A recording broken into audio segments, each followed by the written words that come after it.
आज हम करने वाले हैं 7th जो क्लास है उसका सेकंड चैप्टर। फर्स्ट चैप्टर इसका बहुत इजी है, तो मैं बाद में किसी और चैप्टर में करा दूंगी। ये बहुत ही इंपॉर्टेंट चैप्टर, इसलिए हम पहले डिस्कस कर लेते हैं। इनसाइड आवर अर्थ, यानी हमारी पृथ्वी के अंदर क्या है। आपने देखा पृथ्वी के ऊपर की चीजें हम देख सकते हैं, लेकिन पृथ्वी के अंदर क्या है वो डिस्कस करने वाले हैं आज हम। तो हम सबसे पहले बात करने वाले हैं कि जैसे ये हमारी गोल अर्थ है, इसमें कई प्लेट्स होती हैं, ठीक है। कई प्लेट्स होती हैं जिनमें गति होती रहती है, ठीक है। और ये गति किस वजह से होती है, जो पिघला हुआ मैग्मा इसमें अंदर बहता रहता है ना, उसकी वजह से प्लेट्स में जो है वो गति होती रहती है। तो आज हम करने वाले हैं कि पृथ्वी की कई परतें कौन कौन सी होती हैं, ठीक है। तो यहाँ पर मुख्य रूप से जो हम बात करने वाले हैं ना कि यहाँ 3 परतों की बात करेंगे। जैसे मान लीजिए ये पृथ्वी है, ठीक है। पृथ्वी की ये हो गई पहली परत, ये हो गई पृथ्वी की पहली परत। इसे कहते हैं परपटी और इंग्लिश में क्रस्ट कहते हैं, ठीक है। ये सबसे पतली परत होती है, सबसे पतली होती है, ठीक है। और इसकी अगर हम बात करें कि कितने एरिया में ये है, जैसे यहाँ से यहाँ तक कितने एरिया में ये फैली हुई है, तो इसको 2 पार्ट में डिवाइड करके बात की जाती है कितने एरिया में फैली हुई है।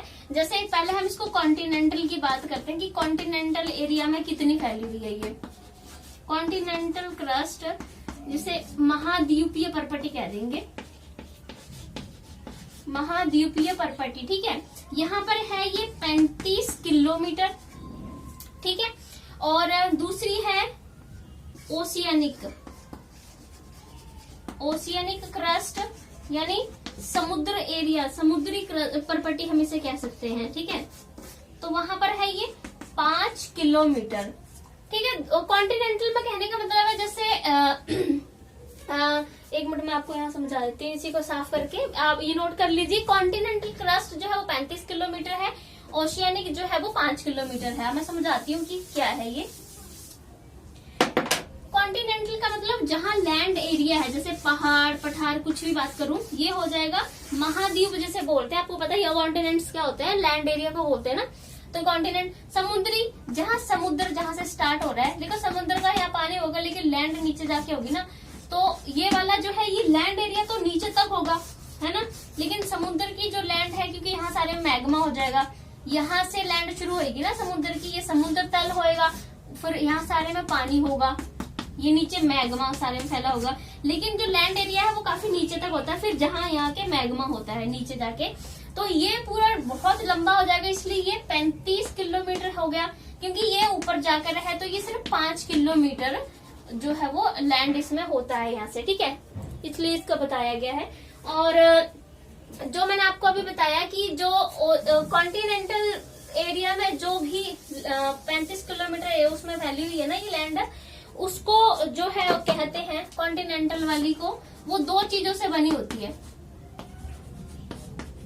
कॉन्टिनेंटल क्रस्ट जो है उसको CL कहते हैं। कॉन्टिनेंटल क्रस्ट को CL भी कहा जाता है। CL कैसे, क्योंकि ये सिलिका और एल्यूमिनियम से बनी होती है, सिलिका प्लस L से एल्यूमिनियम, ठीक है। कॉन्टिनेंटल क्रस्ट यानी महाद्वीपीय परपटी को जो है वो CL कहते हैं, क्योंकि ये सिलिका और एल्यूमिनियम से बनी हुई होती है। वैसे ही जो ओशियनिक क्रस्ट है, यानी समुद्र वाली समुद्री जो परपटी है, उसको CM कहते हैं, ओशियनिक क्रस्ट, समुद्री परपटी।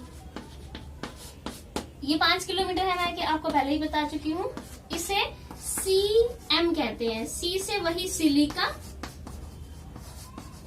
और M से क्या हो जाएगा, मैग्नीशियम। वैसे इसको सीमे कहते हैं, हिंदी में लिखेंगे, वैसे इंग्लिश में CM बोलेंगे, सीमे कहते हैं, ठीक है। सीमे, C से सिलिका, में से मैग्नीशियम, मैग्नीशियम, ठीक है।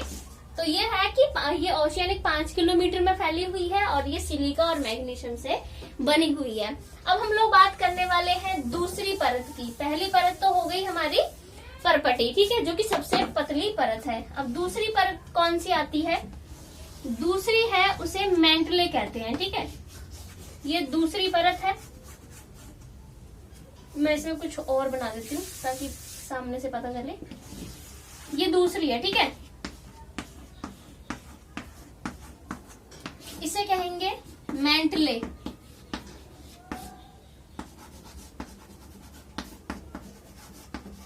ठीक है, दूसरी परत है मैंटले।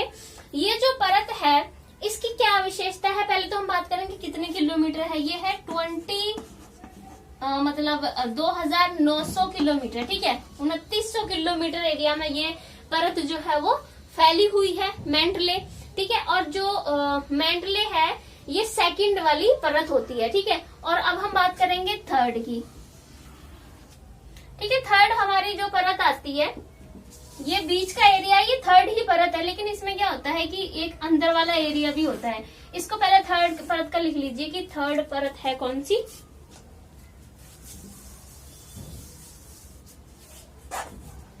पहली परपटी है, दूसरी जो है वो मेंटल है या मेंटले, ठीक है। और अब ये जो तीसरी है उसको कहते हैं क्रोड, ठीक है, क्रोड।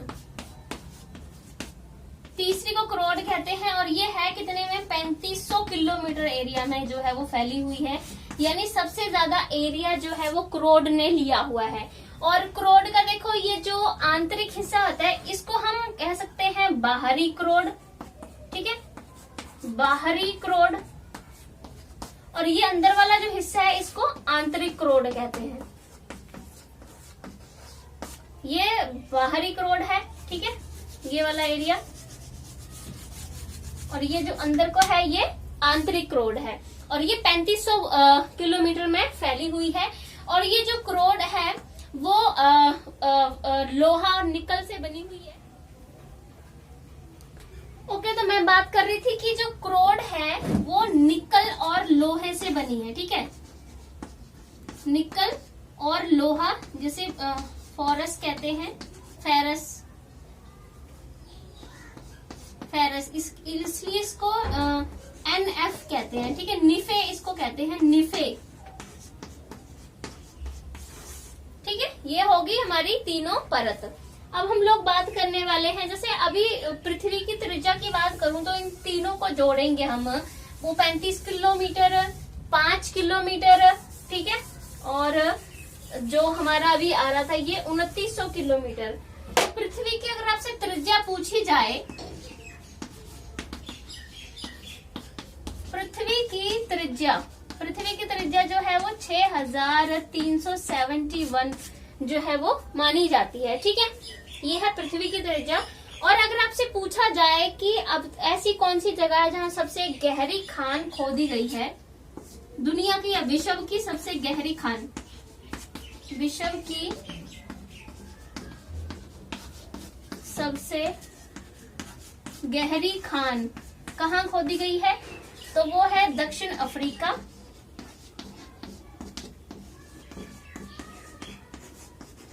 ठीक है। और कितने किलोमीटर अंदर तक खोदी गई है, 4 किलोमीटर तक अंदर तक पृथ्वी के खोदी गई है ये। और अब तक पृथ्वी में कितनी गहराई तक खुदाई हो चुकी है, तो 6 किलोमीटर अंदर तक पृथ्वी में खुदाई हो चुकी है। अगर हमें पृथ्वी के अंदर जो अंतिम पॉइंट है पृथ्वी के अंदर, वहां तक पहुंचना है तो 6000 किलोमीटर जो है वो अंदर तक खोदना होगा। और इतनी खुदाई पॉसिबल ही नहीं है, इतने अच्छे साधन नहीं है अभी हम लोगों के पास कि 6000 किलोमीटर अंदर तक पृथ्वी के खोदा जा सके, ठीक है। तो ये तो होगी बेसिक बातें। अब हम लोग करने वाले हैं कि शेल कौन कौन से होते हैं, ठीक है।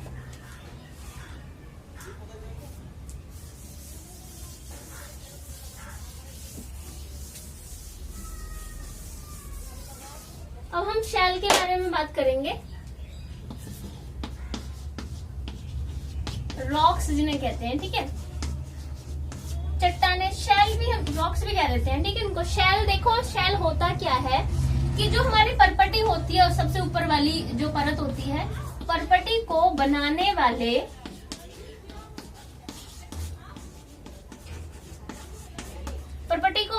वाले खनिज, ठीक है, खनिज पदार्थों के प्राकृतिक पिंड को कहते हैं, ठीक है।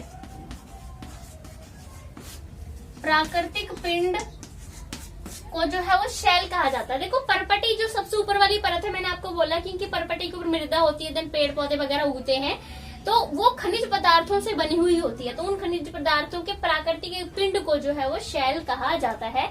हम सबसे पहले इसमें जो मेन बात है वो डिस्कस करेंगे कि शेल कितने प्रकार के होते हैं।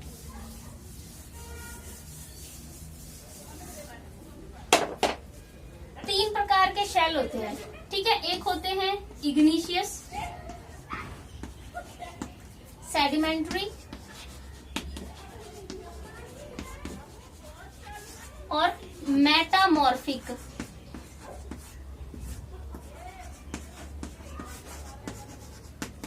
इग्नीशियस को कहते हैं हिंदी में आग्नेय, सेडिमेंट्री को अवसादी और मेटामॉर्फिक को कायांतरित शैलें, ठीक है। अब आग्नेय शैल क्या होती है, अवसादी और कायांतरित क्या होती है। देखो आग्नेय शैल क्या होती है कि जो मैग्मा होता है ना, जो लावा होता है, मैग्मा जब ठंडा हो जाता है तब जो है वो ठोस हो जाता है ठंडा होकर, ठीक है। और उसके बाद क्या होता है कि आग्नेय शैल बनती है, ठीक है। मैग्मा एकदम बहुत गर्म है, वो पृथ्वी के अंदर या बाहर आकर जो है वो ठंडा हो जाएगा, तब उसे जो है वो उससे जो शैलें बनेंगी उन्हें आग्नेय शैल कहते हैं। इस प्रकार से क्या होता है कि जो शैल होती हैं, है ना, उनको जो है क्या होता है कि दो भागों में बांटा गया होता है शैल को, ठीक है। आग्नेय शैल को, क्योंकि मैंने अभी क्या बोला कि मैग्मा पृथ्वी के अंदर भी ठंडा हो सकता है और मैग्मा पृथ्वी के बाहर भी ठंडा हो सकता है, तब ये शैल बन सकती है। तो अगर अंदर ठंडा होएगा तो उसको बोलते हैं अंतर्भेदी, अंतर्भेदी और बरहीवेदी, ठीक है। दो प्रकार। अंतर्भेदी शैल, आग्नेय शैल कौन सी होती है जिसमें लावा पृथ्वी के अंदर ही ठंडा हो जाता है, तब उसे अंतर्भेदी आग्नेय शैल कहते हैं। बहिर्वेदी का होता है कि जब जो लावा है वो पृथ्वी के बाहर आकर ठंडा होता है, तब उसे जो है वो बहिर्वेदी कहा जाता है, ठीक है। तो ये तो हो गई आग्नेय शैल। और जो आग्नेय शैल होती हैं, इनको अगर हम लोग आगे बात करें तो इनको प्राथमिक शैल भी कहते हैं, ठीक है। इनका सबसे प्राथमिक उसमें बनती है ना, ये सबसे पहले यही बनती है, मैग्मा डायरेक्ट ठंडा हो गया होता है ना, तो इनको प्राथमिक शैल भी कहा जाता है।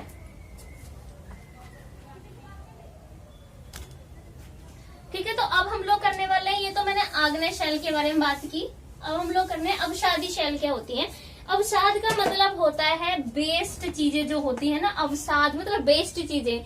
तो सेडिमेंट्री अवसादी शैल क्या होती है, जिसमें क्या होता है कि जैसे जो चट्टाने वगैरह होती है, उनके छोटे छोटे टुकड़े वगैरह, या फिर और भी जो पेड़ पौधे हैं, हमारे जीव जंतु सारे जो है उड़कर हवा के द्वारा, पानी के द्वारा सब पहुंच जाते हैं, एक जगह पर जमा हो जाते हैं, बहुत दाब और ताप से वो एकदम ठोस हो जाते हैं, तब उससे अवसादी शैल, यानी अवसाद बेस्ड चीजें एक साथ इकट्ठी होकर किसी चीज को बनाती है शैल को, तब उसे अवसादी शैल या सेडिमेंट्री कहा जाता है। इसमें अगर आपसे पूछा जाए कि जीवाश्म कौन से शैलों में होता है, तो जीवाश्म जो है वो अवसादी शैलों में होता है, क्योंकि इसी में पेड़ पौधे वगैरह सब तरह के जो अवसाद है वो इकट्ठा हो जाता है एक जगह पर, तो इसलिए जीवाश्म भी सेडिमेंट्री यानी अवसादी शैलों में होता है। कायांतरित का मतलब होता है रूप बदलना, काया बदलनी अपनी। तो कायांतरित शैलें जब अवसादी या आग्नेय शैलें अपना रूप बदल लेती हैं, तब उसे कायांतरित शैलें जो है वो कहा जाता है। ठीक है, अगर मैं इग्नीशियस की बात करूं यानी आग्नेय शैलें, तो इग्नीशियस शब्द जो है वो लैटिन भाषा से बना हुआ है, ठीक है, लैटिन से बना हुआ है। और कौन से शब्द से? इग्निस से बना हुआ है, ये लैटिन के इग्निस शब्द से, जिसका मतलब होता है अग्नि। तभी मैंने बोला ना लावा ठंडा होकर बनता है, यहाँ से आप याद रख सकते हो, ठीक है।